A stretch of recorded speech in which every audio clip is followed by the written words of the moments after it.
Hmm. Dieu est fidèle. Est-ce que tu te rends compte que nous clôturons l'année dans 8 jours? Le temps passe tellement vite.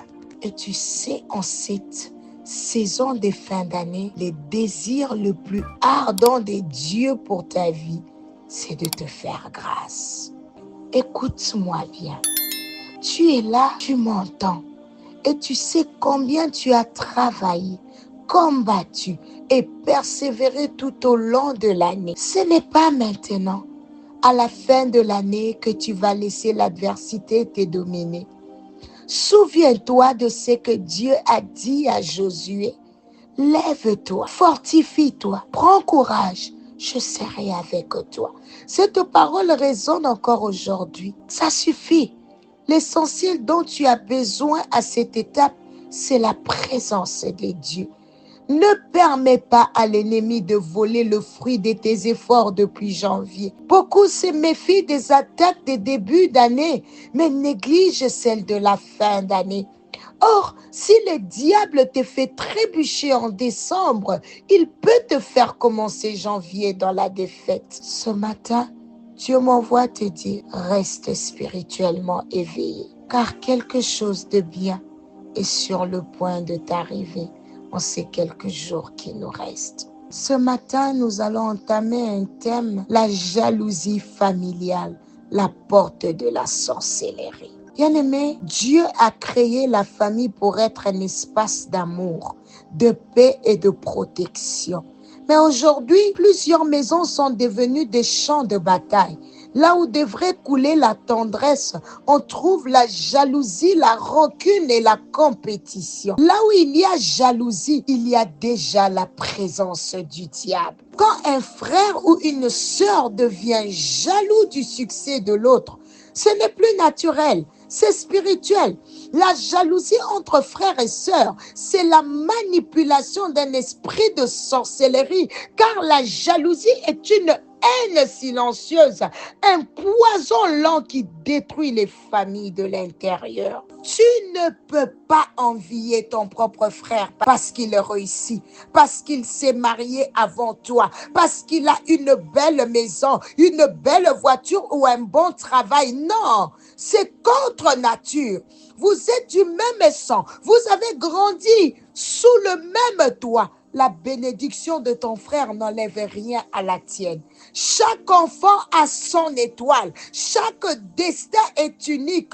Dieu n'a pas oublié le tien. Et vous savez, le premier meurtre dans toute l'histoire de l'humanité n'est pas venu d'un étranger, ni d'un ennemi extérieur, mais de la famille. Caïn a tué Abel, son propre frère. Pourquoi? Parce qu'il ne supportait pas que Dieu agrée l'offrande de son frère. C'est ça la jalousie, une douleur intérieure devant le succès de l'autre. Et depuis ce jour, le diable a trouvé une porte dans les familles. Il a fait de la jalousie un instrument de destruction. Mais aujourd'hui, je déclare, toute jalousie familiale qui poursuit ta vie sera détruite au nom puissant de Jésus. Ne te trompe pas. Les plus grands combats de ta famille ne viennent pas de tes amis ou de tes collègues. Ils viennent souvent de ta propre maison.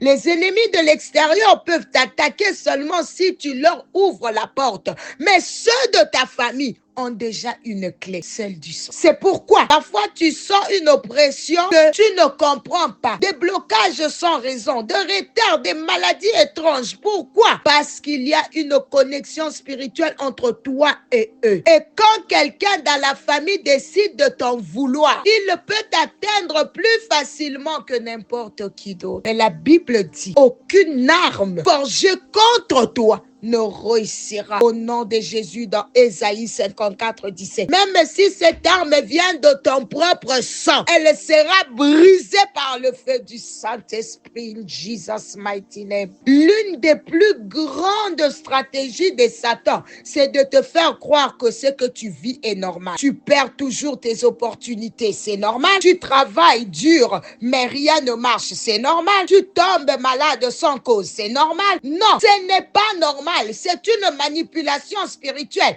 Le diable veut que tu penses que tout ce qui t'arrive est naturel pour que tu ne cherches pas la cause spirituelle. Mais la vérité, c'est que la sorcellerie familiale agit dans les silences par la jalousie, par les blocages, par le retard. C'est un système ancien qui vise à empêcher les destinées d'éclore. Mais Dieu dit dans sa parole, Exode 22, 18, tu ne laisseras point vivre la magicienne parce que la sorcellerie détruit le plan de Dieu pour les familles. Oh my God, alléluia. Quand tu ouvres le Nouveau Testament, le premier verset parle d'une généalogie. Généalogie de Jésus-Christ, fils de David, fils d'Abraham. Dans Matthieu 1. Pourquoi? Parce que Dieu travaille par les familles. Avant de bénir un individu, il établit une lignée. C'est pourquoi le salut ne s'arrête pas à toi seul. La Bible dit dans Actes 16, 31, crois au Seigneur Jésus et tu seras sauvé, toi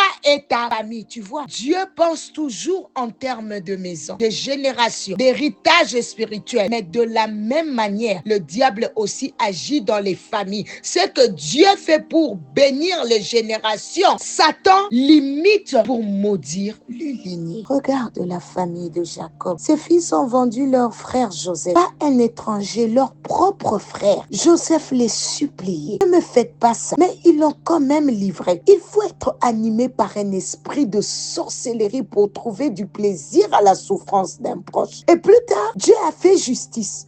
Quand Joseph le retrouve en Égypte, il se souvient, nous portons le poids du sang de notre frère. Cela montre que le péché familial a des conséquences générationnelles. La Bible dit aussi, premier-né de Judas, était méchant aux yeux de Dieu et Dieu les fit mourir. Imagine un seul homme dont la méchanceté a attiré le jugement céleste. Dieu a dit, celui-là, c'est fini. Cela veut dire qu'il y a des personnes dans certaines familles que Dieu doit juger parce qu'elles oppressent les autres, parce qu'elles les étouffent les destinées. Tu vois, quand la méchanceté devient un héritage, on voit que dans la descendance de Judas, la méchanceté se répète. Père était mauvais, Onan était mauvais, Judas a vendu Joseph. C'est un schéma, c'est une malédiction familiale. Et cela prouve que la méchanceté, comme la bonté, peut se transmettre. C'est pourquoi, dans certaines familles, on voit des cycles. Les femmes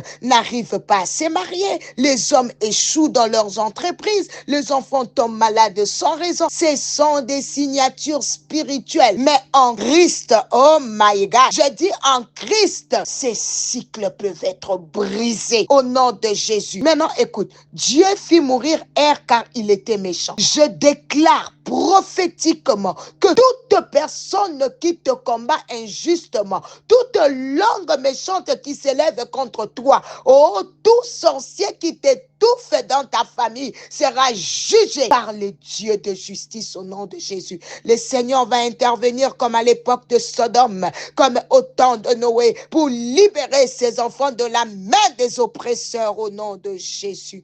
Bien-aimé, Dieu veut bénir ta maison. Il veut que ta famille soit un lieu d'amour, d'unité et de gloire. Et tu dois veiller, tu dois prier, tu dois refuser que la jalousie, la rancune ou la compétition s'installe chez toi. La sorcellerie ne vient pas toujours avec des balais ou des potions, mais elle vient souvent par la jalousie, la rancune, l'envie. Oh, je déclare ma main droite élevée. Seigneur, brise toute racine de jalousie dans la famille de cette personne qui est sous le sang de ma voix. Coupe tout lien spirituel de sorcellerie. Seigneur, au nom de Jésus, rétablis l'amour, la paix et la lumière dans sa maison. Par le sang de Jésus, ta famille est délivrée.